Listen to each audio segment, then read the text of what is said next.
Hello everyone, this is doctor Jeevesh Yadav. तो CRAV 2026 के लिए अपन मोस्ट इम्पोर्टेंट जो 70 टॉपिक हैं वो यहाँ पे अपन कवर कर रहे थे और इसी सीरीज़ को कंटिन्यू करते हुए आज की क्लास में हम लोग टॉपिक नंबर 9 के विषय में बात करेंगे।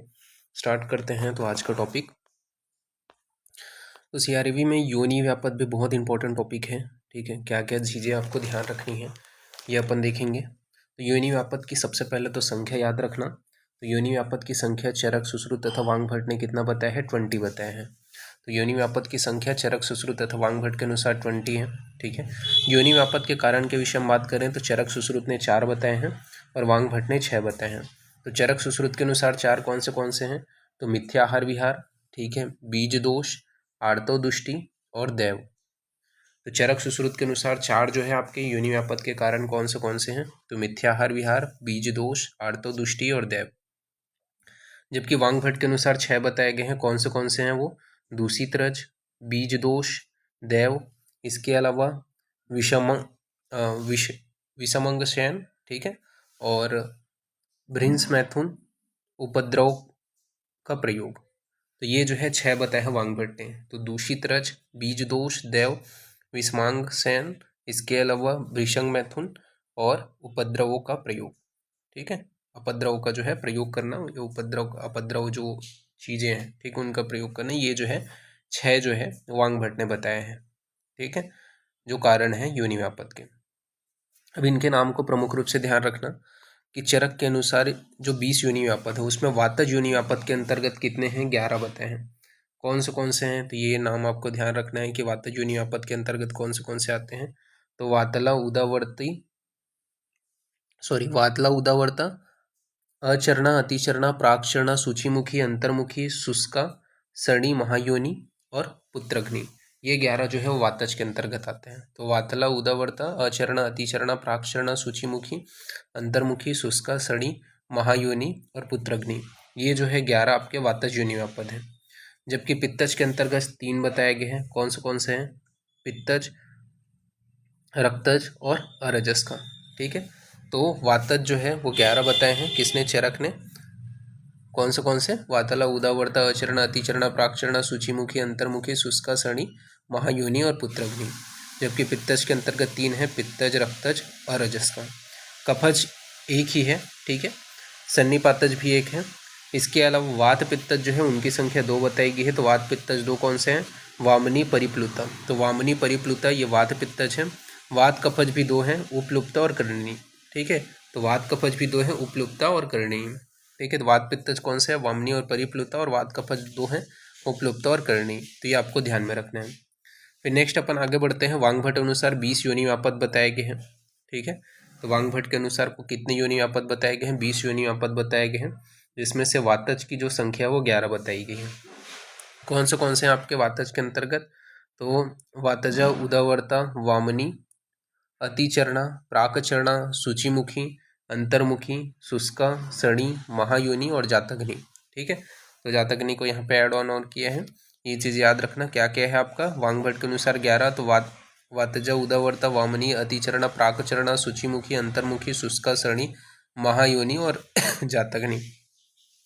जबकि पित्तज 2 हैं, ठीक है, पित्तज और रक्त योनि। कफज 1 है, सन्निपातज भी 1 है। वात पित्तज की जो संख्या है वो 2 बताई है। ठीक है, तो कौन से इन्होंने आपके वामनी के स्थान पे लोहिताक्ष और परिप्लुता यहाँ पे आपका माना है। तो ये चीज़ याद रखना, परिप्लुता दोनों सेम ही बोलते हैं, बस यहाँ पे इन्होंने क्या है लोहित 6 बताया है। ठीक है, तो लोहित 6 जो है ये जो है वात पित्तज के अंतर्गत आता है, ये आपको ध्यान में रखना है। तो लोहित 6 किसके अंतर्गत आता है? वात पित्तज के अंतर्गत आता है। वात कफज के अंतर्गत 2 बताए गए हैं, उपलुप्ता और कर्णनी। तो वात कफज के अंतर्गत 2 बताए गए हैं, उपलुप्ता और कर्णनी। क्रीमिज जो है उसके अंतर्गत विप्लुप्ता आता है। तो क्रीमिज के अंतर्गत क्या है? विप्लुप्ता आता है। तो ये आपको ध्यान में रखना है। और नेक्स्ट अपन आगे बढ़ते हैं। सुश्रुत अनुसार 20 योनि व्यापक है। ठीक है, जिसमें से वातज जो है वो 5 है। कौन से हैं वो वातज के अंतर्गत? तो इनके जो लक्षण हैं उनसे क्वेश्चन आते हैं, इसी वजह से इनके लक्षण यहाँ पे मैंने प्लॉट किया हुआ है। जैसे कि वातज है, ठीक है, तो वातज के अंतर्गत वातज आता है, बंध्या आता है, उदावर्ता आता है, परिप्लुता आता है और विप्लुप्ता आता है। तो वातज का क्या लक्षण है? तो वातला कर्कश शूल निस्तोद पीड़ा। ठीक है, तो वातज में क्या होता है? कर्कश शूल निस्तोद पीड़ा की उत्पत्ति होती है। बंध्या में क्या है? नष्ट आर्तो आपको देखने को मिलेगा, तो बंध्या में नष्ट आर्तो। इसके अलावा उदावर्त में सफेनिलम उदावर्त रज कृच्छेण मूचिता। ठीक है, फेनिल युक्त जो है आपको देखने को मिलेगा, जो रज के स्त्राव है वो कृच्छता के साथ में होगा। ठीक है, तो ये क्या है? उदावर्त का लक्षण है। फिर आता है परिप्लुता। तो परिप्लुता में बताया गया परिप्लुतायाम ग्राम्य धर्मे रुजा भृशम भवती। ठीक है, तो परिप्लुतायाम ग्राम्य धर्मे रुजा भृशम भवती, बहुत ज़्यादा जो है वृषभ जो है रुजा की उत्पत्ति होती है। तो ये आपको याद रखना है, ग्राम्य धर्मे रुजा वृषम भवती, ये परिप्लुता में बताया गया है। विप्लुप्ता में क्या बताया गया? तो विप्लुप्ता में बताया गया नित्य वेदनाम। तो विप्लुप्ता में क्या होता है? नित्य वेदना की उत्पत्ति होती है, तो नित्य वेदनाम ये विप्लुप्ता में बताया गया है, तो ये आपको ध्यान में रखना है। फिर नेक्स्ट है आपका पित्तज। तो पित्तज की जो संख्या है वो भी 5 बताई गई है। कौन से आपके आते हैं? तो पित्तला हो गया, ठीक है, पुत्रग्नि हो गया, लोहित शरा हो गया, वामनी हो गया, प्रस्त्रंसनी हो गया। ये जो 5 हैं वो आपके क्या है? पित्तज के अंतर्गत आते हैं। ठीक है, तो पित्तला, पुत्रग्नि, लोहित शरा, वामनी, प्रस्त्रंसनी, ये 5 जो है वो पित्तज के अंतर्गत आते हैं। सबसे पहले आपका पित्तला। तो पित्तला में क्या लक्षण देखने को मिलता है? तो पित्तला योनि दह पाक ज्वरान्विता। ठीक है, तो पित्तज जो योनि आपद है उसमें क्या है? योनि में दह पाक और ज्वर की उत्पत्ति होती है, तो योनि दह पाक ज्वरान्विता, ये पित्तला में आपको देखने को मिलता है। पुत्रग्नि में क्या होता है? स्थिरम स्थिरम हंति गर्भ पुत्रग्नि रक्त स्त्रवत। ठीक है, तो स्थिरम स्थिरम हंति गर्भ पुत्रग्नि रक्त स्त्रव, ये क्या है? पुत्रग्नि में बताया गया है। लोहित शरा में क्या बताया गया है? सदह प्रच्छत्ते स्त्रवन वामनी स लोहित स्त्रवा। ठीक है, तो दह की उत्पत्ति होगी लोहित शरा में। ठीक है, तथा लोहित के समान जो है स्त्राव होगा, तो ये क्या है? लोहित शरा में आपको देखने को मिलते हैं। फिर नेक्स्ट है आपका वामनी। तो वामनी में आपका बताया गया है, वामनी में क्या है? सवातम उद्विरे द्विजम वामनी रजसा यूतमा। ठीक है, तो यह जो है किसका लक्षण है? वामनी का लक्षण है। ठीक है, तो सवात के साथ में क्या है? उद्वीरे द्विजम वामनी रजसा यूतमा, यह जो है वामनी जो योनि पद है उसका लक्षण है। प्रस्त्रंसनी में क्या होता है? तो प्रस्त्रंसनी में नाम से ही समझ में आ रहा है, इस प्रस्त्रंसनी स्यंदते तु क्षोभितम दुख प्रसूष्य या, अर्थात यहाँ पे ये बताया गया है कि दुख जो प्रसूष्य है उसकी उत्पत्ति होगी। इसमें स्यंदता के साथ में क्या है? जो रज है उसका स्त्राव होगा, क्षोभित हो जाएगा, तो ये प्रस्त्रंसनी का लक्षण है, तो ये आपको ध्यान में रखना है। ठीक है, और नेक्स्ट अपन आगे बढ़ते हैं फिर कफज योनिमापद के विषय में। तो कफज योनिमापद की जो संख्या है वो 5 बताई गई है। कौन से हैं? श्लेष्मला, कर्णनी, अचरणा, अतिचरणा, अत्यानंदा। ठीक है, तो कफज योनिमापद की संख्या 5 है, श्लेष्मला, कर्णनी, अचरणा, अतिचरणा, अत्यानंदा। तो श्लेष्मला के विषय में बात करते हैं, तो श्लेष्मला पिछला योनि कंडु युक्त अतिशीतला।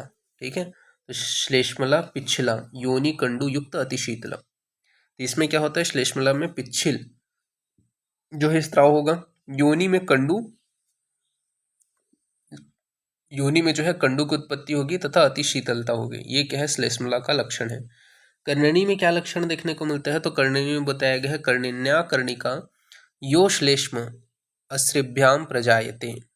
ठीक है, तो इसमें क्या है? कर्णिकाओं का निर्माण हो जाएगा।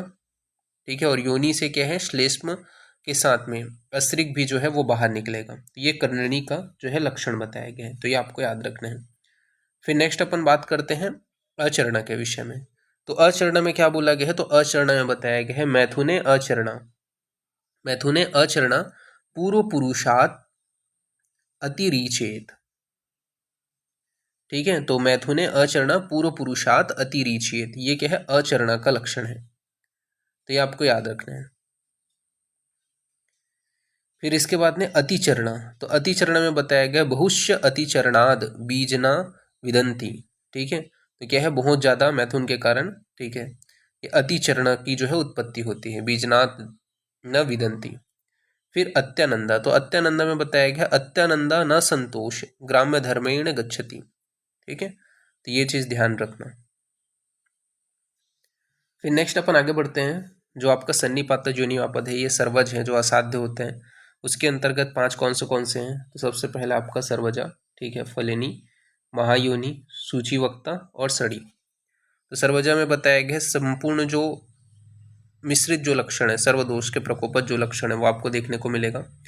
फलिनी में क्या होता है? तो अतिकाय ग्रहित तरुण फलिनी भवती, यानी कि अतिकाय जो पुरुष है वो क्या है?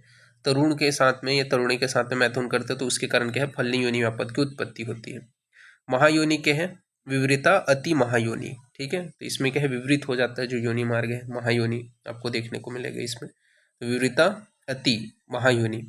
सूचिवक्ता में बताया गया अति सिवृत सूचिवक्ता, ठीक है, तो संवृत जो योनि है वो आपको देखने को मिलेगा, ये क्या है? सूचिवक्ता का लक्षण है। फिर है आपका सणी, तो सणी में बताया गया अनार्तव स्तना सणी खर स्पर्श च मैथुने, ठीक है, तो आर्तव स्त्राव नहीं होता है, ठीक है, स्तन भी जो है वो भी आपका क्या है? आर्तव तथा स्तन उनका क्या है? प्रादुर्भाव नहीं हुआ रहता है, ऐसा अपन बोल सकते हैं, अनार्तव व स्तन, ठीक है, और खर स्पर्श रहता है मैथुन में, ठीक है, तो ये क्या है? सड़ी का लक्षण है। तो ये जो है ना, इनके जो लक्षण है ना, स्पेशली सुश्रुत के, ये आपको ध्यान में रखने हैं क्योंकि इनके श्लोक से ही क्वेश्चन आएगा, ठीक है। फिर नेक्स्ट अपन आगे बढ़ते हैं। चरक अनुसार जो 20 योनि में आपको बताए गए हैं, इनको थोड़ा सा को रिलेट करते हुए देखते हैं। जैसे कि वातज के अंतर्गत, तो वातज के अंतर्गत चरक ने क्या बोला है? योनि में तोद होता है, वेदना होता है, स्तंभन होता है, ठीक है, स्तंभता हो गया, कर्कशता हो गया, सुप्ति हो गया, आयास हो गया, एवं अन्य जो वातज लक्षण है वो रहते हैं। तो योनि वापद में क्या है? चरक ने वातज में बताया है तोद, वेदना, स्तंभता, कर्कशता, सुप्ति, आयास एवं अन्य जो वातज लक्षण है वो उत्पन्न होते हैं। पिपलिका अस्त्रिक मीव, यानी कि शरीर में चींटियों के रेंगने जैसा प्रतीत होता है, तो शरीर में चींटियों के रेंगने के समान प्रतीत होता है।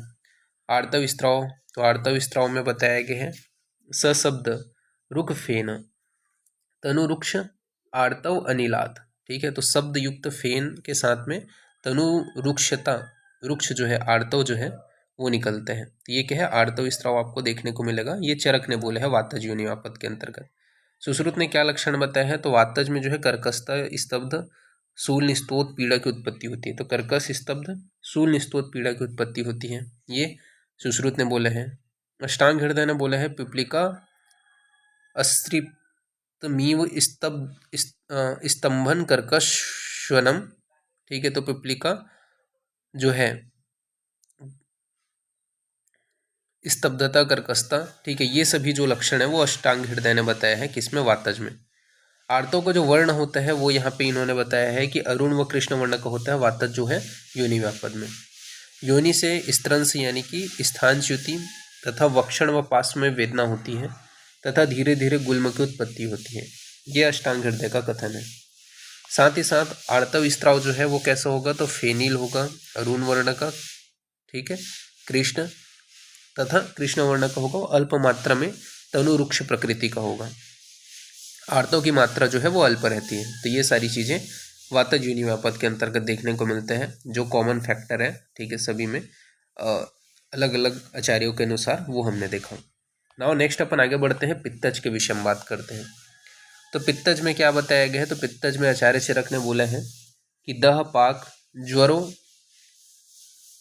उष्ण आर्तव नील पित्त शीत आर्तव वृषोष्ण कुणप स्त्राव योनि स्यात् पित्त दूषिता, ठीक है, तो ये जो है चरक ने बोले हैं कि क्या होता है? दह पाक की उत्पत्ति होती है, ठीक है, ज्वर की उत्पत्ति होता है, नीला पीला, शीत जो है वो आर्तव के स्त्राव होगा, वृषण उष्ण स्त्राव होगा, कुणप स्त्राव होगा, ठीक है, यह जो है आपको देखने को मिलेगा। साथ ही साथ ज्वर युक्त अल्पवर्ण का नील पित्त, शीत जो है आर्तव के स्त्राव होगा। स्पर्श में क्या है? वृषोष्ण रहेगा। स्त्राव जो है वो कुणप गंधी स्त्राव आपको देखने को मिलेगा, तो स्त्राव में कुणप गंधी जो स्त्राव है वो आपको देखने को मिलता है, तो ये आपको याद रखना है।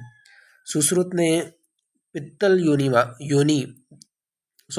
योनि में दह पाक ज्वरान्विता, यह जो लक्षण है वो आपको देखने को मिलेगा, यानी पित्त योनि वापद में दह पाक तथा ज्वर की उत्पत्ति आपको देखने को मिलेगी, सुश्रुत ने बोले हैं।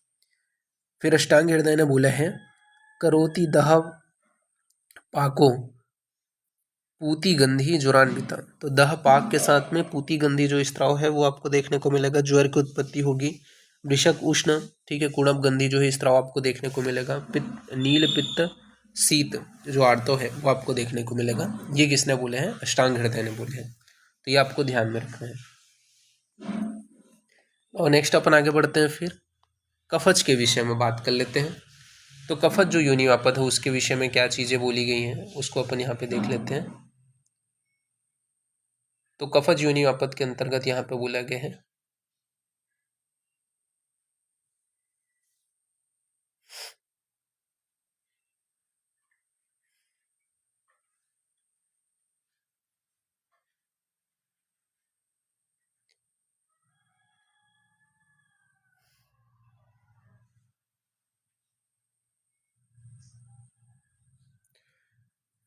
तो कफज योनिवापद में बोला गया है, चरक के अनुसार योनि में पिछलता, शीतलता, कंडू तथा अल्प वेदना रहती है। ठीक है, तो कफज योनिवापद में आचार्य जो चरक है उन्होंने बोला है कि योनि में पिछलता, शीतलता, कंडू व अल्प वेदना रहती है। आर्तव जो है उसमें पांडु पिच्छिल आर्तवानी, यानी कि आर्तव जो है पांडु पिच्छिल वर्ण का जो है आर्तव का स्त्राव होगा। शरीर का जो वर्ण है वो पांडुवर्णी हो जाएगा, तो शरीर का जो वर्ण है वो पांडुवर्णी हो जाएगा। सुश्रुत ने बोला है श्लेष्म पिच्छिल योनि कंडू युक्त अति शीतला। ठीक है, तो कैसा होगा? सुश्रुत के अनुसार श्लेष्म पिच्छिल योनि से कंडू युक्त जो है अति शीतल जो है स्त्राव होगा। अष्टांग हृदय ने शीतल कंडू व पांडु पिच्छिल जो स्त्राव है वह जो है यहाँ पे बताया है, तो ये आपको ध्यान में रखना है। फिर नेक्स्ट आपका आता है सन्निपातिक। तो सन्निपातिक के विषय में बात करें तो चरक ने यहाँ पे बोला है, कारण बताया है कि समन्यात रसान सर्व दुष्यित्वात त्रयोमला, यानी कि स्त्रियों के द्वारा सभी प्रकार के रस का अत्यधिक सेवन किए जाने के कारण योनि में क्या है? दह शूल की उत्पत्ति होती है तथा आर्तव जो है वो श्वेत और पिच्छिल जो है स्त्राव होते हैं। तो ये जो है सन्निपातिक जो है आर्तव दुष्टि का या सन्निपातिक आर्तव जो है उसका लक्षण है। ठीक है, सॉरी, सन्निपातिक योनिवापद का लक्षण है। ठीक है, तो ये चीज़ थोड़ा ध्यान रखना कि स्त्रियों के द्वारा सभी प्रकार के रसों का अत्यधिक मात्रा में सेवन किए जाने के कारण योनि में दह शूल यह उत्पन्न होता है तथा आर्तव जो है वो श्वेत पिच्छिल जो है उसका स्त्राव होता है। सुश्रुत ने सर्वलिंग समुत्थानम सर्वदोष प्रजागरम, ठीक है, तो सुश्रुत के अनुसार यह जो है संपूर्ण सभी लक्षणों से युक्त होते हैं और सभी दोषों का प्रकोप इसमें देखने को मिलता है सन्निपातिक योनिवापद में। अष्टांग हृदय ने बोले हैं त्रिभिड़ दोषे योनि गर्भ आश्रित, ठीक है, तो तीनों दोष जो है उससे जो गर्भ है वो आश्रित हो जाता है। ठीक है, अपने अपने उपद्रव से, तीनों दोष के अपने अपने उपद्रव से जो योनि है वो आश्रित हो जाता है। ये जो है अष्टांग हृदय का कथन है, तो ये आपको ध्यान में रखना है। नाउ नेक्स्ट अपन आगे बढ़ते हैं, बात करते हैं रक्तज योनिवापद के विषय में। ठीक है, तो चरक ने यहाँ पे आपका बताया है, क्या बोले हैं? तो चरक ने बोला है कि रक्त पित्त करे नार्या रक्तम पित्ते दूषितम अति प्रवर्तेत योन्या निसंतान रक्त श्रुति, अर्थात यहाँ पे बोला गया है कि रक्त पित्तवर्धक आहार विहार का सेवन करने की वजह से पित्त दूषित होकर के रक्त को भी दूषित कर देते हैं। ठीक है, जिसकी वजह से जो रक्त योनिवापद है उसकी उत्पत्ति होती है।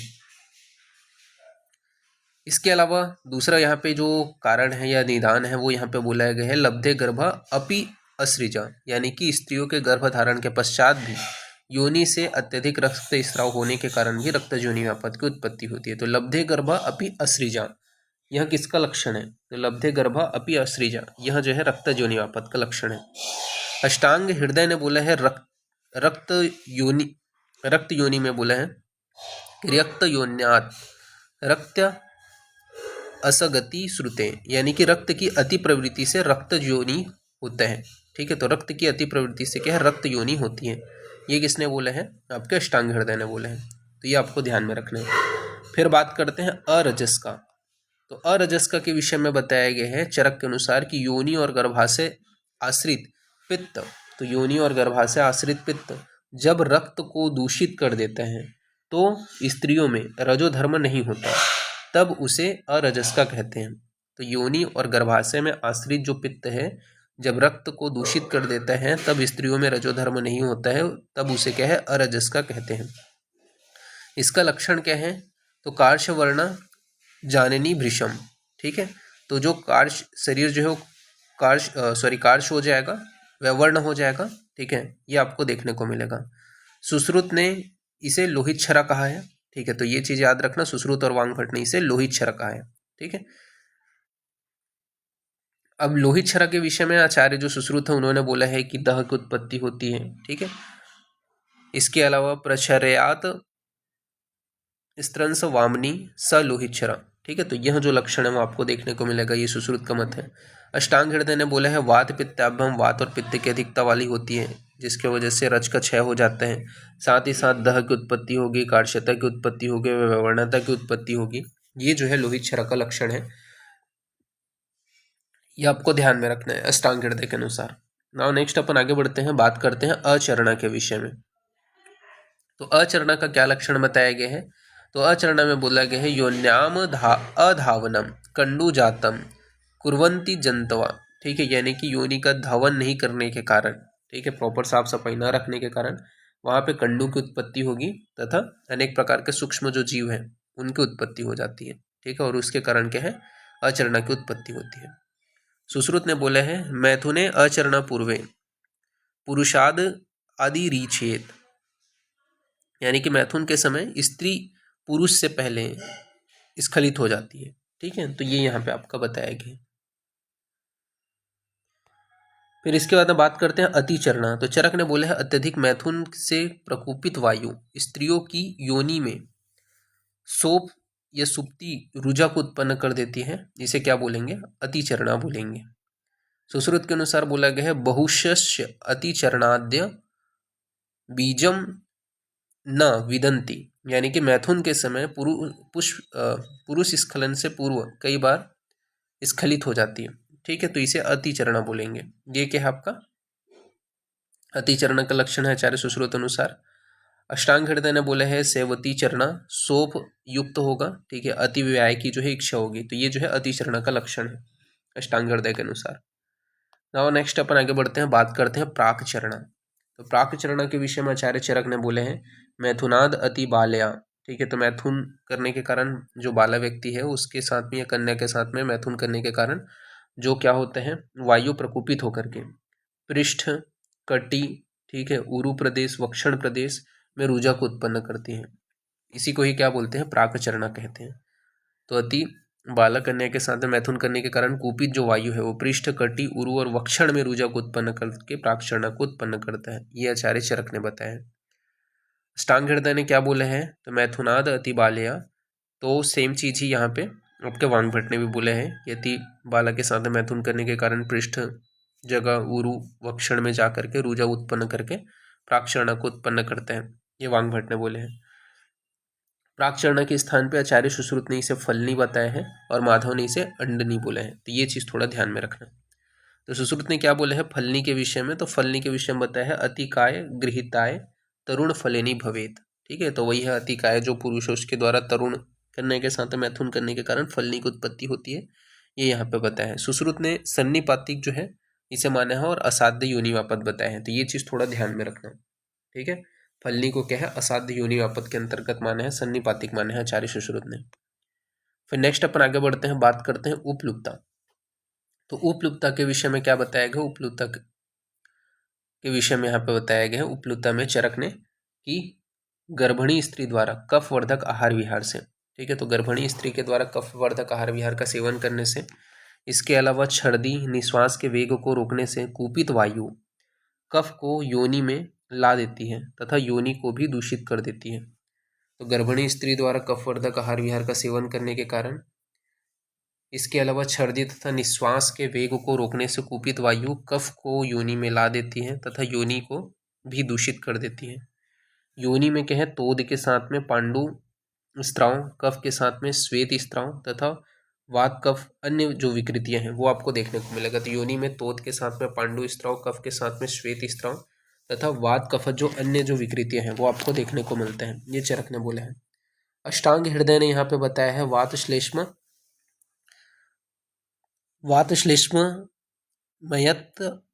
मयत्याप श्लेष्म पिच्छिल वाहिनी उपलुप्ता स्मृता। ठीक है, तो उपलुप्ता में क्या है, मेनली वात श्लेष्मल बताया है। ठीक है, वात कफत जो है बताया है, और इसमें क्या है, श्लेष्म जो पिच्छिल जो स्त्राव है वो आपको देखने को मिलते हैं उपलुप्ता योनि व्यापद में। ये अष्टांग हृदय ने बताया, तो ये आपको ध्यान में रखना है। फिर नेक्स्ट अपन आगे बढ़ते हैं, बात करते हैं परिप्लुता के विषय में। तो आचार्य चरक ने बताया है परिप्लुता के विषय में कि पित्त प्रकृति वाले स्त्रियों से संभोग के समय संभवतः छौथु या उद्गार के वेग को धारण करने के कारण वात और पित्त प्रकोपित होकर के परिप्लुता को उत्पन्न करते हैं। तो पित्त प्रकृति वाले स्त्रियों के साथ में संभोग के समय छौथु उद्गार के वेग को धारण करने के कारण जो कुपित वात है वो पित्त को प्रकोपित करके परिप्लुता को उत्पन्न करते हैं।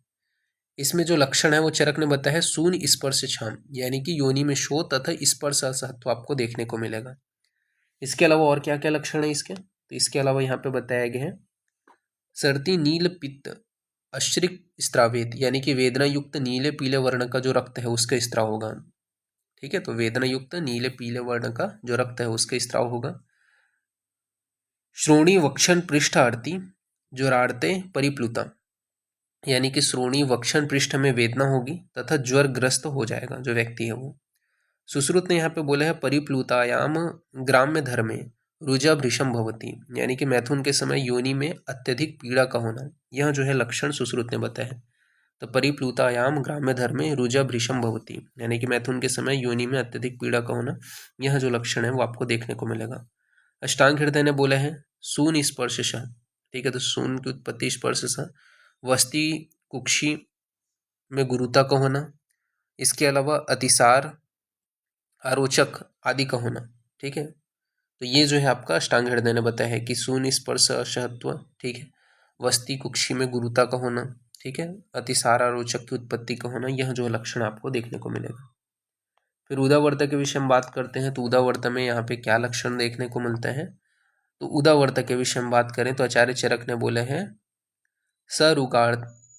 सरुगार्त रजा कृच्छेण उदावर्ते विमुचियेत आर्तवे स विमुक्ते तु तत्क्षणम लभते सुखम, यानी कि वेग अवरोध से कुपित जो वायु है अपने साथ योनि को भी ऊपर खींच लेती है तथा योनि के ऊर्ध्वमुख हो जाने की वजह से कृच्छता से आर्तव की जो है मुंचन होता है।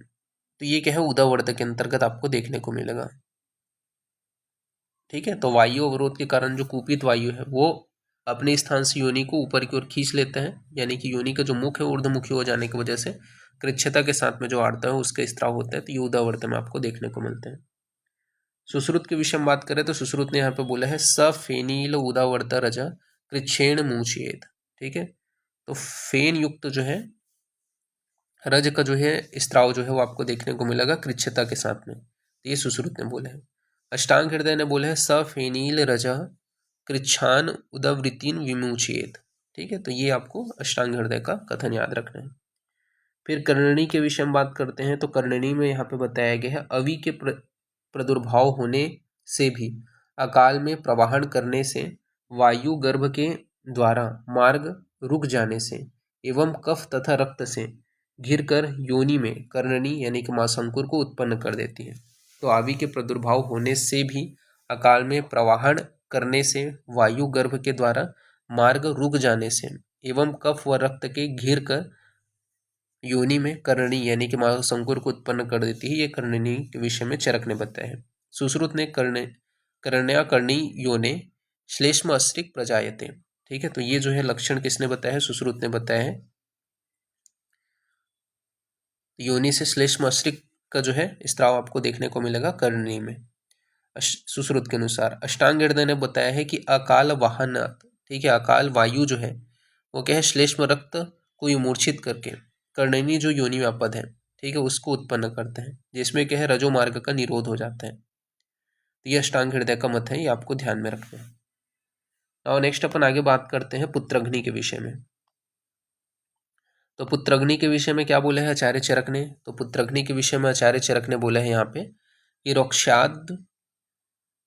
रोक्षाद युदाद गर्भ जातम विनाशेत दुष्ट शोणिता जाने पुतग्नि नाम सा मता, अर्थात बोला गया है कि वृक्ष आहार विहार का सेवन करने के कारण वायु जो है वो दुष्ट रज से उत्पन्न गर्भ को बार बार नष्ट कर देता है। तो वृक्ष आहार विहार का सेवन करने के कारण कुपित जो वायु है वो दुष्ट रज से उत्पन्न जो गर्भ है उसको बार बार नष्ट कर देते हैं, जिसके वजह से पुत्रग्नि जो योनिवापद है उसकी उत्पत्ति होती है। सुश्रुत ने बताया है स्थितम स्थितम हंति गर्भपुत्रग्नि रक्तस्रवा, ये जो है सुश्रुत ने बताया है। जातग्नि वांगभट्ट ने बोले हैं, ठीक है, तो ये आपको ध्यान में रखना है। सुश्रुत ने पित्तज दोष इसके अंतर्गत माना है और वांगभट्ट ने इसको बताया है कि जातम जातम सुतम हंति रोक्षाद दुष्ट आर्तवो भवत, ठीक है, तो ये जो है वांगभट्ट का मत है। साथ ही साथ चरक और वांगभट्ट ने क्या है वात दोषज माना है, तो ये आपको ध्यान में रखना है। नेक्स्ट अपन आगे बढ़ते हैं, बात करते हैं अंतर्मुखी योनिवापद के विषय में क्या बोले हैं आचार्य चरक ने। अंतर्मुखी योनिवापद के विषय में यहाँ पे आचार्य चरक ने बोला है कि अति तृप्त होकर भोजन के पश्चात मिथ्या असंगीत अवस्था में मैथुन करने के वजह से अंतर्मुखी योनिवापद की उत्पत्ति होती है। तो अति तृप्त होकर भोजन करने के पश्चात मिथ्या असंगीत अवस्था में मैथुन करने से अंतर्मुखी योनिवापद की उत्पत्ति होती है। वक्रत्यान्न योन्या यानी कि अन्न से पीड़ित वायु योनि मुख या वक्र कर देती है, ठीक है, तो अन्न से पीड़ित जो वायु है योनि का जो मुख है उसको वक्राकार कर देती है। फिर स अस्थि मांस नीलाति भी यानी कि योनि से अस्थि और मांस में वातजन्य पीड़ा कर देती है, ठीक है, तो योनि के अस्थि और मांस में वातजन्य जो पीड़ा है उसकी उत्पत्ति होती है। यह आपको देखने को मिलेगा अंतर्मुखी में। साथ ही साथ वृष अर्थी मैथुन नाशकता यानी कि भयंकर वेदना युक्त होने के कारण स्त्री मैथुन करने में असमर्थ हो जाती है। तो भयंकर वेदना युक्त होने के कारण स्त्री मैथुन कराने में असमर्थ हो जाती है, तो यह जो है लक्षण आपको देखने को मिलेगा। इसके अलावा अष्टांग हृदय ने बताया है अत्यधिक शीत भोजन के पश्चात विषम स्थिति में मैथुन करने के वजह से योनि स्रोतस में स्थित जो वायु है वो अन्न से पीड़ित होकर के योनि के मुख को अस्थि तथा मांस के साथ में टेढ़ा कर देती है तथा अतिरुजा को उत्पन्न करके अंतर्मुखी योनिवापद को उत्पन्न करती है। तो अत्याशीत भोजन के पश्चात विषम स्थिति में मैथुन करने से योनि स्रोतस में स्थित जो वायु है वो अन्न से पीड़ित होकर योनि के मुख को अस्थि तथा मांस के साथ टेढ़ा कर देती है तथा अतिरुजा के साथ में अंतर्मुखी योनिवापद की उत्पत्ति करती है, तो ये आपको ध्यान में रखना है। नेक्स्ट है सूचीमुखी। तो चरक ने बताया है सूचीमुखी के विषय में कि गर्भिणी के वृक्ष आहार विहार से कुपित वायु गर्भस्थ कन्या की योनि में जाकर उसके मुख को सूचीमुखी की तरह अत्यंत संकीर्ण बना देती है। तो गर्भिणी के वृक्ष आहार विहार के वजह से कुपित जो वायु है गर्भस्थ कन्या की योनि में जाकर उसके मुख को सूचीमुख की तरह अत्यंत संकीर्ण बना करके सूचीमुखी को उत्पन्न करता है। यह जो है असाध्य होता है, यह चरक ने बताया है। मातृदोषात अणित्वाद कुर्याद सूचीमुखी तू स, ठीक है, तो यह जो है असाध्य होता है, ये यहाँ पे इन्होंने बताया है।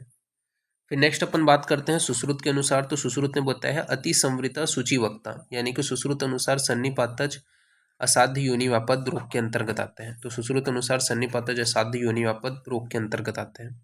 अष्टांग हृदय ने बोला है स्त्री योनि अणुद्वारे कुर्यात सूची मुखी थी सब, अर्थात यहाँ पे बताया गया स्त्री का जो योनि मुख है, ठीक है, वो सूची के समान हो जाता है, ठीक है, अणु के द्वार के समान या सूची मुख के समान हो जाते हैं, इसी वजह से सूचीमुखी कहते हैं। फिर नेक्स्ट आपका है शुष्का के विषय में बात कर लेते हैं।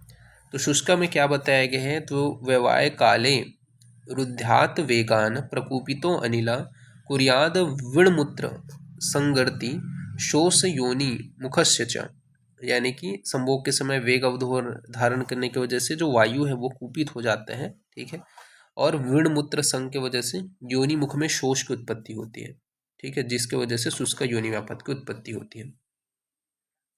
अष्टांग हृदय ने बताया है कि वेग को धारण करने के कारण वही है वेग अवरोधात धृते या वेग धारण करने के कारण वायु दुष्ट हो जाती है, वायु दुष्ट हो फिर विणमूत्र का संग्रहण हो जाता है जिसके वजह से शरीर में शोष होकर के यह जो है उत्पन्न होती है, शुष्क योनिवापद उत्पन्न होती है। नेक्स्ट है आपका वामनी।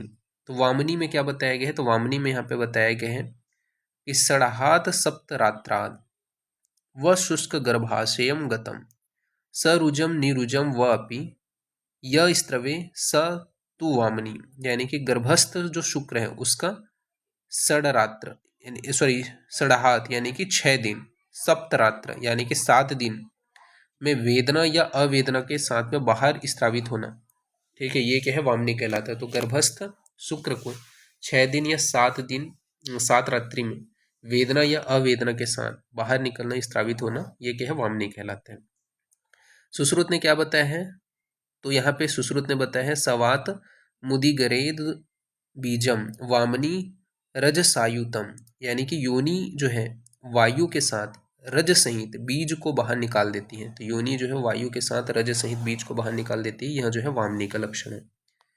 फिर सड़ी के विषय में बात करते हैं। तो सड़ी के विषय में आचार्य चरक ने बताया है कि बीज दोषतु गर्भस्थ मारुतोप शया निद्वेषेण स्तनी चैव सणी शाद अनुपक्रमा, यानी कि बीज दोषजन्य प्रकोपित वायु गर्भस्थ कन्याओं के गर्भाशय को नष्ट कर देती है, ठीक है। तो बीज दोषजन्य जो प्रकोपित वायु है वो गर्भस्थ कन्याओं के गर्भाशय को नष्ट कर देती है। साथ ही साथ पुरुषों निद्वेषी मतलब पुरुषों से द्वेष करती है। अस्तनी यानी कि स्तनों का विकास नहीं होता है। अनुपक्रम में यानी कि यह जो है वो असाध्य होती है, ठीक है। ये सड़ी के विषय में बताया गया है। सुश्रुत ने क्या बताया है, तो सुश्रुत ने यहाँ पे इसे बताया है कि अनार्तव स्तन सड़ी खर स्पर्श च मैथुने, यानी कि सुश्रुत अनुसार सन्निपातज असाध्य योनि व्यापद रोग होते हैं। अष्टांग हृदय ने इसे बताया है योने वातो पताप्यम स्त्री गर्भे बीज दोषा, ठीक है। तो यह प्रमुख रूप से स्त्री गर्भ में बीज दोष के कारण उत्पन्न होता है, ठीक है। इसमें वही है कि इसमें भी सेम ही लक्षण बताया है जो चरक ने बताया है। निद्वेषी यानी कि पुरुष से द्वेष करेगा, स्तन का जो है विकास नहीं होगा, ये सड़ी में आपको देखने को मिलेगा, ठीक है। नेक्स्ट है आपका लास्ट जो है योनि व्यापद है, वो है आपका महायोनि। तो महायोनि का क्या लक्षण बताया, क्या कारण बताया है, तो विषम दुख संयम में मैथुन करने के कारण जो वायु है वो कुपित होकर के असंवृत मुख वाला मांस को उत्पन्न करके महायोनि व्यापक को उत्पन्न करते हैं, ठीक है। तो ये आपको याद रखना है कि विषम दुख संयम में मैथुन करने के कारण वायु कुपित होकर के असंवृत मुख वाला मांस को उत्पन्न करके महायोनि व्यापक को उत्पन्न करते हैं। इसमें जो है रुक्ष फेन जो है वो जो है स्त्राव आपको देखने को मिलेगा, ठीक है। तो ये यहाँ पे बताया गया। सुश्रुत ने इसे क्या बताया है, तो सुश्रुत ने इसे सन्निपातज असाध्य योनि व्यापद के अंतर्गत रखा है, ठीक है। और अष्टांग हृदय ने इसे क्या बोले हैं, तो इसमें महारुजा की उत्पत्ति होगी, ठीक है, उत्सन्न मास की उत्पत्ति होगी तथा विवृत हो जाएगा। तो ये जो है अष्टांग हृदय ने इसका लक्षण बताया है, ठीक है। तो इस प्रकार से ये जो पॉइंट्स हैं योनि व्यापद के, ये आपको ध्यान में रखने हैं जिनसे क्वेश्चन उठते हैं आरएबी में, ठीक है। तो अभी के लिए इतना ही। Thank you.